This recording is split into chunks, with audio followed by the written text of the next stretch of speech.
வணக்கம். நான் அடகிந்தர். இது ஆக்சுவலி நம்ம தமிழ்நாட்டில் தான் ஃபிட்டப் கேஸும்பாங்க. அப்படின்னா என்னன்னு நிறைய ஸ்டேட்டுக்கு தெரியாது. நம்ம தமிழ்நாட்டில் பிறந்தவங்களுக்கு நிறைய பேர் தெரியும். ஏன்னா ஃபிட்டப் கேஸ்ன்னு சொல்லி பொய் சாட்சி தயார் செய்த காவல்துறையினருக்கு அபராதம்.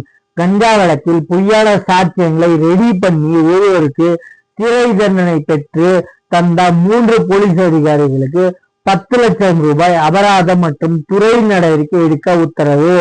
எங்க மதுரை உயர் நீதிமன்றம் உத்தரவு கொடுத்திருக்காங்க. இவங்களுக்கு இப்ப காவல் அதிகாரி டிஎஸ்பியோ இல்ல போலீஸ் இன்ஸ்பெக்டரோ அந்த ஸ்டேஷனோட இன்ஸ்பெக்டரோ சொல்லாம யாரையும் விசாரிக்க கூடாது, பிளஸ் யாரையும் லட்டி வச்சு யாரையும் தாக்க கூடாது அப்படின்னு இருக்காங்க.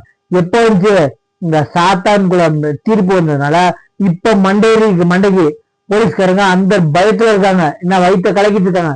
விசாரணை எந்த ஒரு மேலதிகாரி சொல்லாம லத்தியை யூஸ் பண்ணக்கூடாது, சரிங்களா? அதே மாதிரி எந்த ஒரு ஸ்டேஷனோட இன்ஸ்பெக்டர் இல்லாம இல்ல விசாரிக்க கூடாதுன்னு இருக்காங்க. அதாவது அவங்க முன்னிலையில இன்ஸ்பெக்டர் சொல்லாம விசாரிக்க கூடாதுன்னு இருக்காங்க. நல்லா பண்ணிருக்காங்க. என்னன்னா இப்ப சாத்தான்குளம் தீர்ப்பு பல போலீஸ் ஸ்டேஷன்களுக்கு புளிய கிளப்பிருக்கு, இந்த வயிற்றுல நெருப்ப கிளப்பிருக்கு. அதே மாதிரி இப்ப அஜித் குமார் வழக்கிலையும் இதே தண்டனை வரும்னு எதிர்பார்த்துருக்காங்க மக்கள், சரிங்களா? ஒன்றும் தெரியாத கஸ்டடியல் டெத்து, லாக்அப் டெத்து, அதாவது போலீஸ் ஸ்டேஷனை வச்சு சாவடிச்சவங்களுக்கு இந்த நிலைமைன்னா தூக்கு தண்டனை 9 போலீஸ்காரங்களுக்கு கஸ்டடியல் டெத்து, போலீஸ்கார எஃப்ஐஆர் போடாம இல்லீகலா விசாரிச்ச அஜித் குமார் வழக்கில் நீங்க பொறுத்துன்னு பாருங்க என்ன நடவடிக்கைன்னு.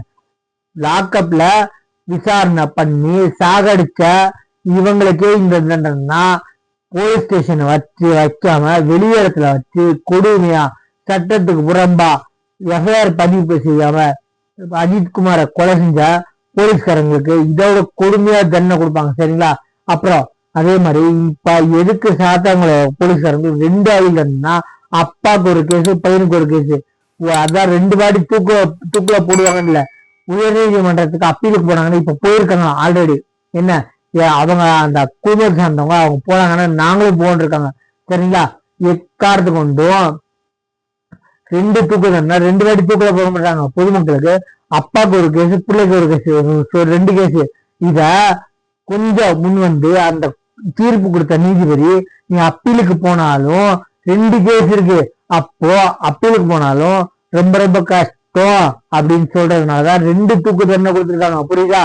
எல்லாமே 2 தூக்கு தண்டனை 2 வாட்டி தூக்குல போட மாட்டாங்கல்ல, அப்பாவுக்கு ஒரு கேஸ், பிள்ளைக்கு ஒரு கேஸ், நல்லா பண்ணிருக்காங்க. அதனாலதான் 2 தூக்கு தண்டனை. அவங்க அப்பீலுக்கு போனாலும் அவங்க பல அமௌண்ட்டுங்க நஷ்டீடா போட்டிருக்காங்க, என்ன அவங்கள்ட்ட ரெக்கவரி பண்ண சொல்லி அதைதான் கம்மி பண்றதுக்கு சான்ஸ் இருக்கே தவிர அப்பீலுக்கு போனாங்கன்னா தூக்கு தண்டனை 1 தூக்கு தண்ணியை ஆயுள் தண்டனை மாத்தலாம், 2 தூக்கு தண்ணி கம்மி பண்ண மாட்டாங்க. இவங்களுக்கு தூக்கு தண்டனை கன்ஃபார்ம், சரிங்களா?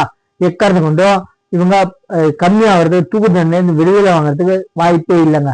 என்ன நம்ம சேனலை சப்ஸ்கிரைப் பண்ணி பாருங்க. தேங்க்யூ.